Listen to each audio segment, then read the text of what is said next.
Welcome students to Synopsis IAS. I am Dr. Mohammad Zia and this is our World History Series. आज हम बात करेंगे renaissance की क्या मतलब था और क्यों ये रेनेसांस फैला और किस तरीके से इसने यूरोप की हिस्ट्री पर, ना सिर्फ यूरोप की, पूरी दुनिया की हिस्ट्री पे इसने एक बहुत बड़ा इम्पैक्ट डाला।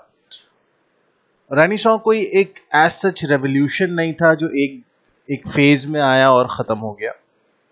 आज हम यही देखेंगे कि किस तरीके से, जो हमने लास्ट लेक्चर में देखा था कि यूरोप में एक डार्क एज जो मिडिवल टाइम्स था, जब यूरोप उससे बाहर निकला तो वो किस तरीके से निकला, क्या एवोल्यूशन ऑफ थॉट था, किस तरीके से साइंस ने, आर्ट ने, कल्चर ने इसमें कंट्रीब्यूट किया, और जो दूसरे पॉलिटिकल और कहना चाहिए सोशल फैक्टर्स हैं जिन्होंने रेनेसांस को जन्म दिया, वो क्या थे। So let us begin this, but before that, this is about me. So all you can read about me is here. My teaching experience is more than 7 years, and I have also taught worked as an assistant professor in Regional Institute of Education NCERT, Bhopal. Apart from that, I have taught at various institutions throughout the country. So let us begin. So first of all, जब भी हम कोई नई चीज पढ़ते हैं या कोई नया टर्म पढ़ते हैं, नया एक वर्ड पढ़ते हैं, तो सबसे पहले हमेशा याद रखिएगा, आप कोई भी सब्जेक्ट की तैयारी कर रहे हो, चाहे वो यूपीएससी का कोई भी सब्जेक्ट हो, वो आपका ऑप्शनल हो, वो आपका जीएस हो, you should always start with the word meaning. Fine. So renaissance का मतलब क्या है? अब कई से रेनाइसेंस कहते हैं, कई से रेनेसांस कहते हैं, रेनेसांस भी कहते हैं। सो इसका एक्चुअल मीनिंग जो होता है, इट मीन्स रीबर्थ और रिवाइवल। सवाल यह है कि रीबर्थ किस चीज का? It refers to the significant changes that took place in Europe during the transition period between the medieval and the modern period. So Europe जो मिडिवल चर्च एज से मॉडर्निज्म की तरफ बढ़ा, उसको जो उसमें जो चेंज आए सोसाइटी के अंदर, पूरे यूरोप के अंदर, उसको हमने कहा ये रेनेसांस है। It was the revival of the literature and art on the intellectual side and spirit of inquiry led to scientific inventions. सवाल यही है कि रीबर्थ किस चीज का, किस चीज के रिवाइवल की बात कर रहे हैं, किस चीज के हम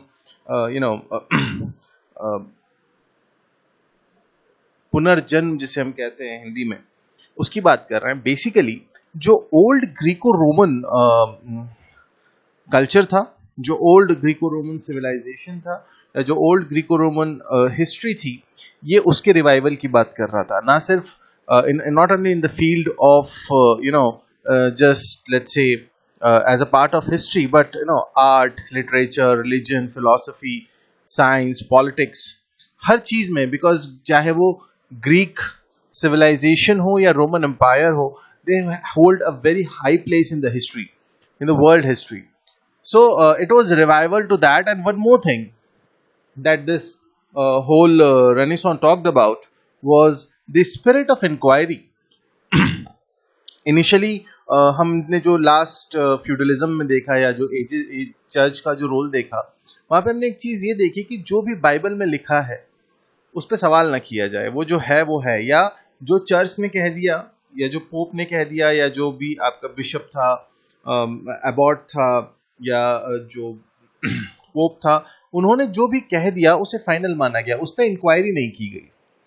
inquiry in the sense not like an inquiry commission, but the scientific inquiry, the rational inquiry, कि अगर कोई चीज है तो वो क्यों है।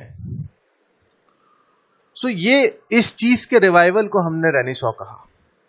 The spirit of individualism and humanism began to dominate in this social sphere. Now दोनों चीजें, इंडिविजुअलिज्म भी डेवलप हुआ और ह्यूमनिज्म भी डेवलप हुआ, और ना सिर्फ इंडिविजुअलिज्म या ह्यूमनिज्म डेवलप हुआ, there was a religious transformation which was symbolized by the Reformation that we'll study in the next session. So this all these changes, whether it was in the field of art or literature or religion or philosophy or science or politics, anywhere, you know, the end of feudalism means this transformation of from church to this modernism was Renaissance. And all these changes in Europe were collectively referred to as Renaissance.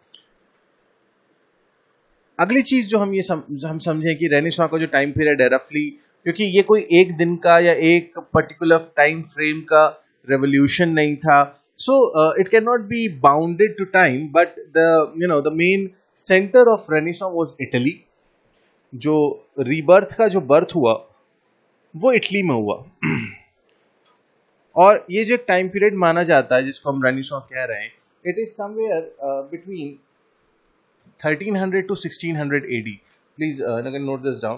That this is from, let's say, from 1300 to 1600 AD. और इसी को जब हम ये कहते हैं कि जो यूरोप है वो मिडिवल एजेस से मॉडर्न एजेस की तरफ बढ़ा, तो ये वो टाइम पीरियड था.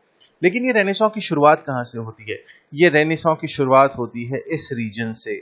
इस रेनेसां की शुरुआत होती है इस रीजन से, that is modern days Italy. Italy से इसकी शुरुआत हुई.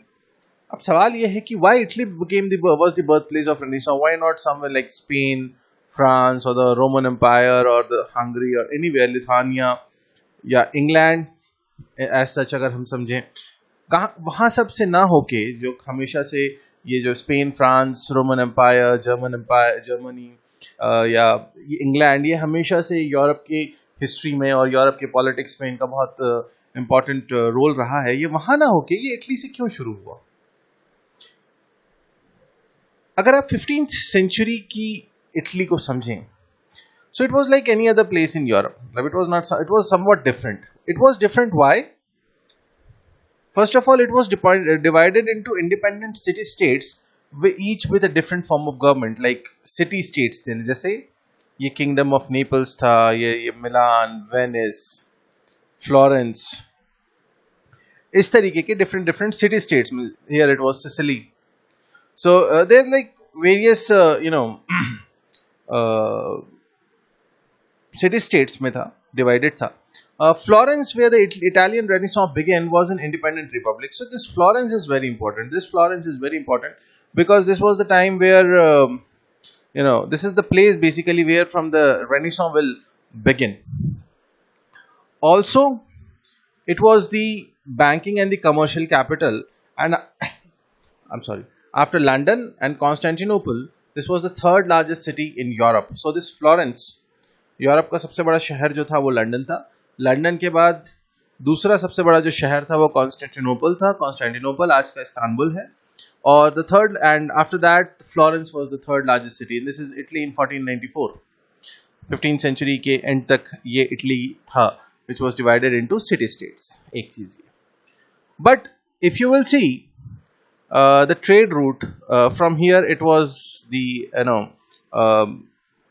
अफ्रीकन पार्ट से भी था, इधर से ये एड्रियाटिक सी के थ्रू ये अरब से भी एसोसिएटेड था. And you can see it just Adriatic sea was between Italy and the Roman and the Ottoman empire. Fine. So this Ottoman empire के साथ जो है इनका ट्रेड भी चल रहा था. एंड it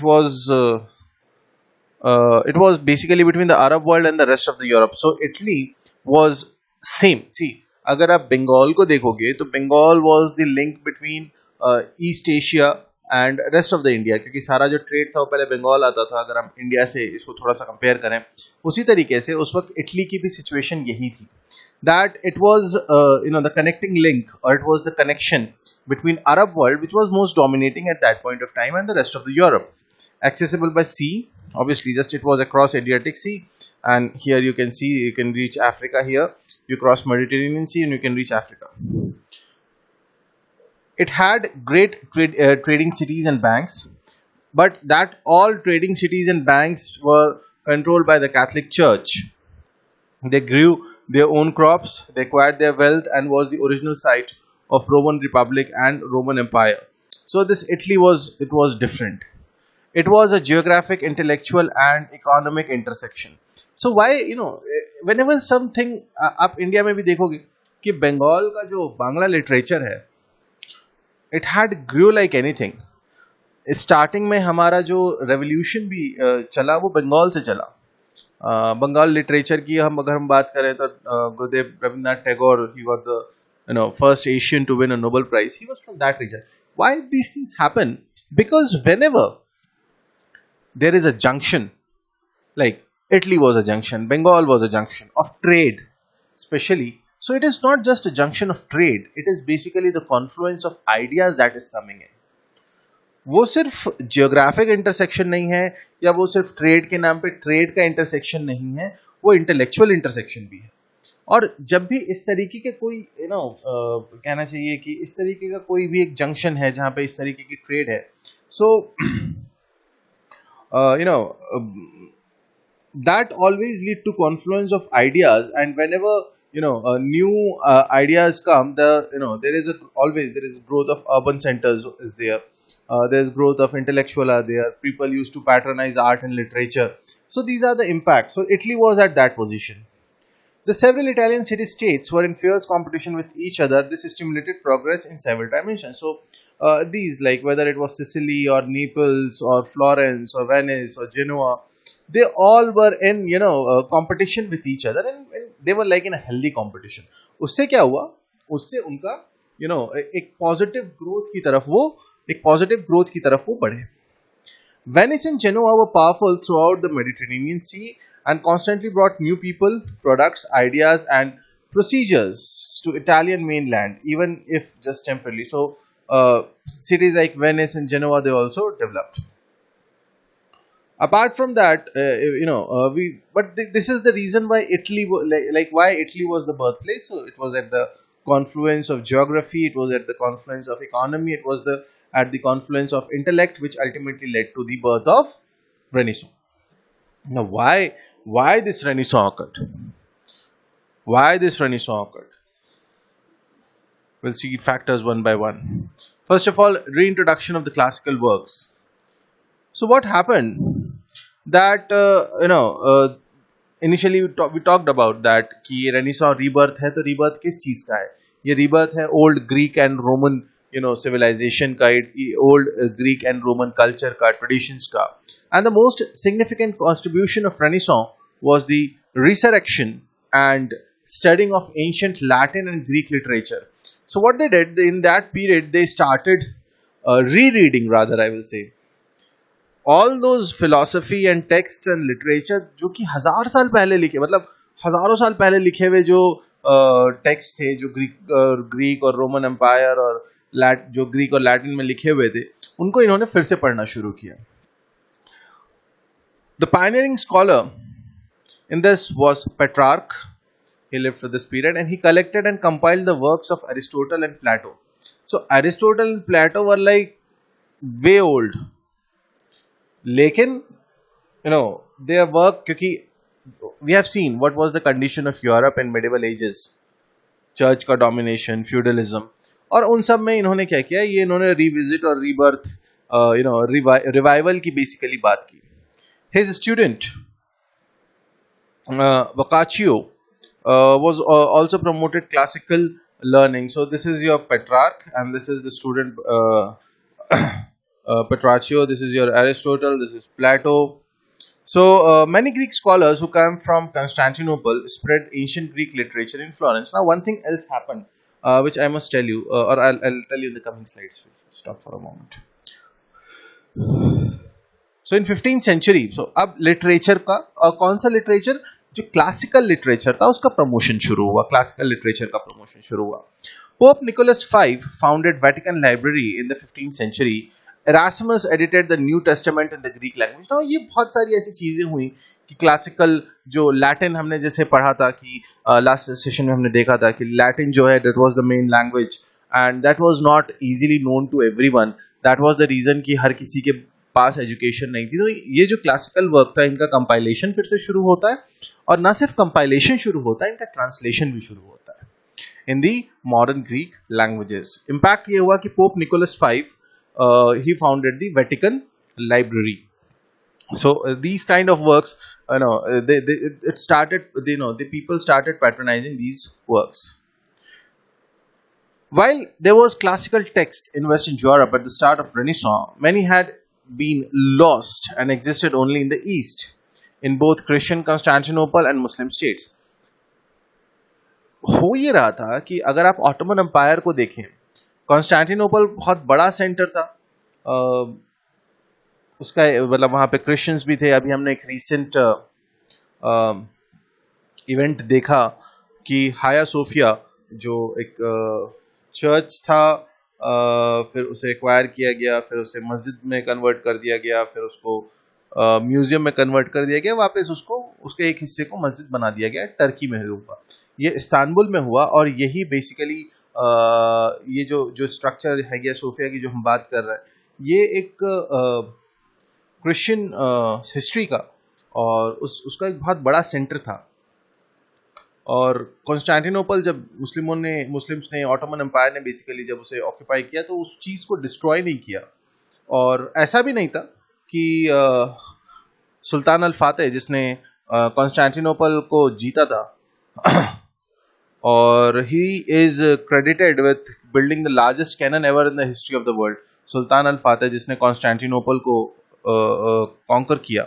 ऐसा नहीं था कि ऑटोमन एम्पायर के पास इतना पैसा नहीं था कि वो एक बड़ी मस्जिद दूसरी नहीं बना सकते थे, लेकिन दिस वाज सिंबॉलिक कि yes now we sit here means we are like ruling the world. So वहां से क्या हुआ, क्रिश्चियन कॉन्स्टेंटिनोपल मींस उस रीजन में और मुस्लिम स्टेट्स में बेसिकली जो क्लासिकल टेक्स्ट था वो वेस्टर्न यूरोप को बिलोंग करता था. लेकिन because of that middle ages ये सारा जो क्लासिकल टेक्स्ट है ये यहाँ और यहाँ means like even Arabs they used to study this classical texts of Aristotle and Plato and so on. During Renaissance, many key texts were reintroduced to Europe by merchants taking advantage of the new hunger for the old texts by scholars who have been invited over to teach. So, जब obviously हर किसी ने इसमें अपनी merchants basically जो थे उन्होंने इसमें अपनी opportunity search की कि यहाँ तो अब फिर से ये old text को जो है ये revive करने की बात कर रहे हैं. So let us do that. Like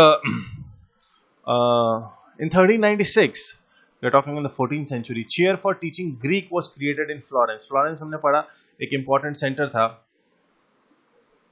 और वहाँ पे क्योंकि इटली था तो इटालियन लैंग्वेज को थोड़ा सा इम्पोर्टेंस था और लैटिन को भी इम्पोर्टेंस था, लेकिन Greek which was more so Greek समझने के लिए, ग्रीक लैंग्वेज के लिए वहाँ पे उन्होंने फ्लोरेंस में इस चीज़ की शुरुआत की.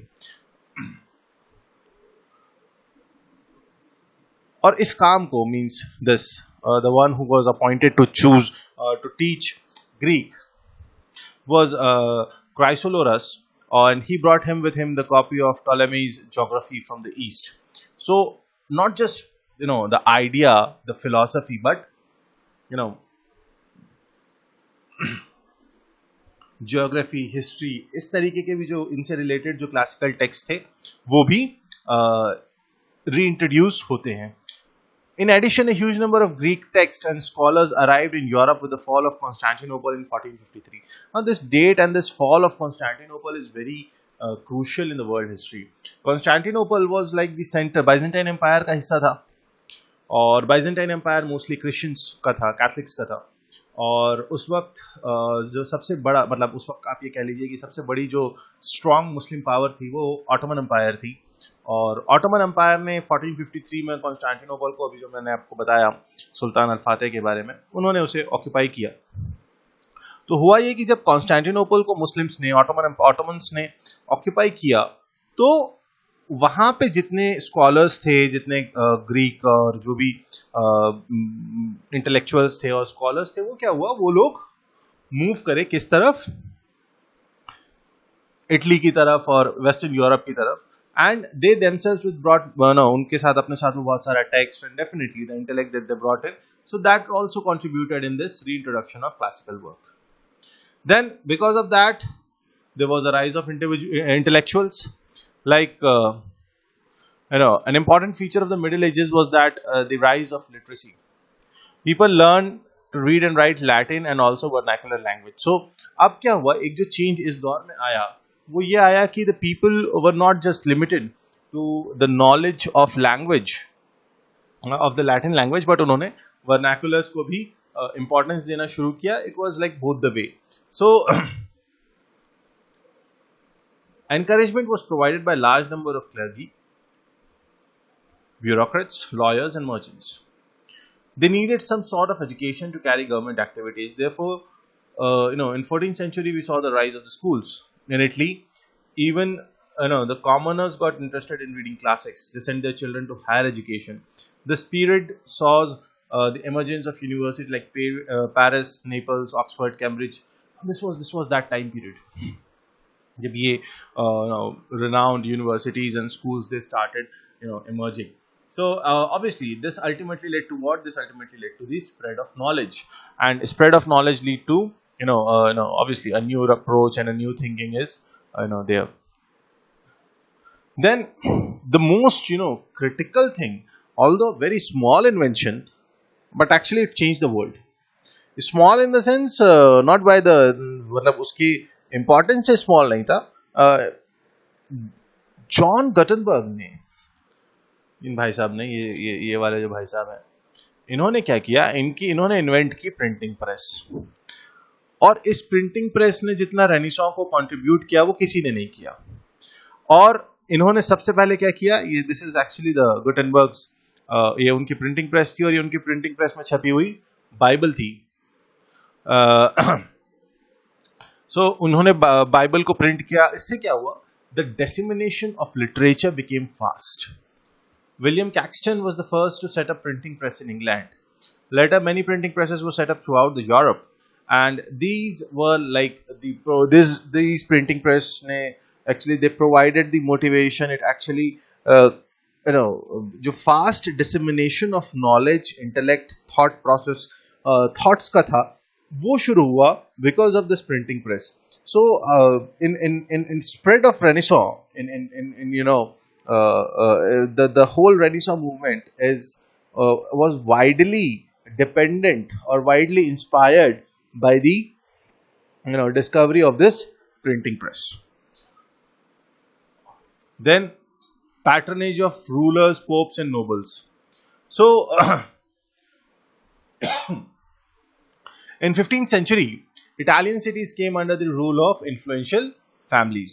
अब ये होने लगा कि अब ये जो हमारा 15th century का जो इटली था और जो यूरोप था, ये इटली का ये ऐसा कुछ हिस्सा है, ये आपका सिसिली है. सो ये जो रीजन था इटली का, ये क्या हुआ, ये जो सिटी स्टेट्स थे, ये क्या होने लगे, ये बड़ी फैमिलीज के इन्फ्लुएंस में आने लगे. और obviously when art and literature को जो है वो हमेशा से जब तक रिच क्लास का पैटर्नेज नहीं मिला, वो कभी उतना अच्छा डेवलप नहीं कर पाए. तो यही हुआ. And ultimately they spent a lot on construction and sponsoring artistic and intellectual activities. The Medici family dominate the city state of Florence. So Florence was an important city, and this Medici family was dominating that. They controlled European finances and made state prosperous. Lorenzo patronized arts. Venice also became a center of Renaissance art, supported by its rulers. King Francis of France, Henry VII of England patronized scholars and invited them to court. Popes encouraged the revival of Greek and Roman classic. Pope Nicholas V, ये हैं, he asked for classics for whatever price. तो उन्होंने क्या किया, ये जो अब क्या हुआ, जब ये एक इंटेलेक्चुअल और एक एजुकेटेड क्लास था, उसने जब रीबर्थ की बात की, रिवाइवल की बात की, जो क्लासिक लिटरेचर था, जो क्लासिक थॉट्स थे, तो ये जो रूलर्स थे, ये जो पोप्स थे, ये जो नोबल्स थे, इन्होंने क्या किया, इन्होंने उस चीज को पैटर्नाइज करना शुरू किया और उन्होंने कहा कि आप हमारे पास लेके आइए, we will give you the protection and other resources that you need, and you can take whatever money you want. So he gathered a band of writers for the job of translating. मतलब उन्होंने फिर उसको translate भी किया. Pope Leo X was a lover of classical art and literature. So now what happened, if you will see, like Medici was an important family of the Florence, or rather the dominating family of the third largest city in Europe. They were patronizing art. इसलिए आप देखोगे कि जो Europe में renaissance के दौर के जो कंस्ट्रक्शंस हैं, they are mostly inspired by the Greek architecture. उसी को, और rather they were like the Greco-Roman architecture, because this Renaissance was the revival of the Greco-Roman you know uh, thoughts and ideas. Another thing was the crusades. अब ये बड़ा अजीब एक इन सब में impact हुआ that crusades were the expeditions of the Christians to reconquer the lost areas from infidels.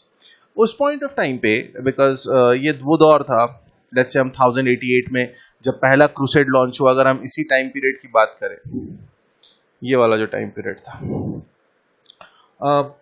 यहाँ पे ये हुआ कि crusade basically क्या था? Crusade was the holy war between the Muslims and the Christians. Basically आज भी इस चीज पे झगड़ा है, लेकिन अब आज Jews और मतलब ये सब के बीच झगड़ा है. Basically this city, this place, this country of Palestine, especially the city of Jerusalem, it is मतलब उसके बीच झगड़ा इतना बड़ा है कि आज भी Christians भी उस पे claim करते हैं, Muslims भी अपना claim करते हैं, Jews भी अपना claim करते हैं. And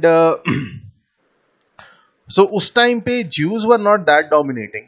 It was the major forces at that point were the Muslims and the Christians. Muslims और इनके बीच हमेशा जो holy war हुआ, जो लड़ाई हुई, उसे कहा गया crusade. So the first crusade was launched in 1088 by Pope Urban. After that 7 more major and some minor crusades were there. इनका basic purpose ये था because the Palestine, जिसको फिलिस्तीन या जो आप हम अगर आज का शहर की बात करें तो the city of Jerusalem, it has fallen to Muslims, और ये एक बहुत बड़ा रीजन बना उसे वापस लेने का. All the crusade failed in their religious purpose, but obviously it brought some great effects in culture and economic life of Europe. It encourage trade and commerce which made Italian state prosperous, क्योंकि there was some contact with the Arab world, and Arab world का contact point या जो Europe से अरब जाने का जो last कहना चाहिए पॉइंट था यूरोप में, वो इटली था. सो ऑब्वियसली उसके बाद क्या होगा, अगर ट्रेड बढ़ेगा तो कॉन्फ्लुएंस ऑफ आइडियाज बढ़ेगा, and scholars could bring back many text which were lost in the Roman kingdom ended. So जब ये अरब से इनका कांटेक्ट बढ़ा, अरब्स ने इन चीज़ों को प्रिजर्व करके रखा, इन चीज़ों पे स्टडी की. इजिप्ट में बहुत बड़ा एक सेंटर था, कॉन्स्टेंटिनोपल में बहुत बड़ा सेंटर था, अनातोलिया में बहुत बड़ा सेंटर था, जहाँ पे इस तरीके की लिटरेरी एक्टिविटीज लिटरेरी वो चलते थे. So this was there. Then this crusades, तो इन्होंने क्या किया, जब वहाँ पे जब इनका कांटेक्ट बढ़ा अरब्स के साथ, तो ये अरब से वहाँ जो मर्चेंट्स थे, वहाँ से जो पुराना लॉस्ट टेक्स्ट था वो कहाँ लाने लगे, इटली लाने लगे, क्योंकि वो लैटिन में लिखा था. तो उसे क्या किया, या कई ऐसे टेक्स्ट थे जिसको अरबिक में भी ट्रांसलेट कर लिया गया था. तो उन्होंने क्या किया, they actually translated the Greek and the Arab writings. People discovered Aristotle's classic and discussed his views. और जब इस तरीके के discussions होने लगे, it actually led to the encouragement and a new era of learning started. This contact with the new world brought new ideas and gave an impetus to Renaissance. इसी तरीके से जो geographical discovery थी, that brought change in the outlook of Europe, America, sea route to India, 1498, America 1492, and this developed the adventure spirit which encouraged the rise of Renaissance. So ये एक तरीके से exploration का जो इनका आइडिया था, या जो जिस तरीके से आप देखोगे ना, इंडिया क्रिस्टोफर कोलंबस कब निकले, वास्को डी गामा कब निकले, सब 15th सेंचुरी, ये सब रेनेसां की देन है. दुनिया का अगर हम इसको बहुत ही एक श्रूड और पॉलिटिकली रूड मैनर में इसको अगर हम एक्सप्लेन करें, तो जो रेनेसां है वो सॉरी जो कोलोनियलिज्म है दुनिया में जो फैला, वो रेनेसां की देन था, क्योंकि इन्होंने एक्सप्लोरेशन शुरू किया, ये एक्सप्लोर करने लगे, तो इन्हें रियलाइज हुआ कि दुनिया में कितनी ज्यादा हम कितना कुछ और ढूंढ सकते हैं. So this was another to that. So we will end this part of Renaissance here only. In the next part, we'll start from here, the Renaissance literature and so on. Till then, I hope आपको Renaissance का मतलब समझ में आया. Renaissance Italy में, Renaissance की शुरुआत Italy में होती है, तो ये शुरुआत इटली में ही क्यों हुई, ये समझ में आया, and क्या reasons थे कि ये Renaissance आया. So we'll stop here. I hope you like the video. Do give your valuable suggestions and comments. That is quite the criticism. Even if you don't like something, that mention that also. That is also welcome. So till then, have a great time at home. Stay safe. Stay healthy in this pandemic time. I'll see you in the next session. Till then, goodbye.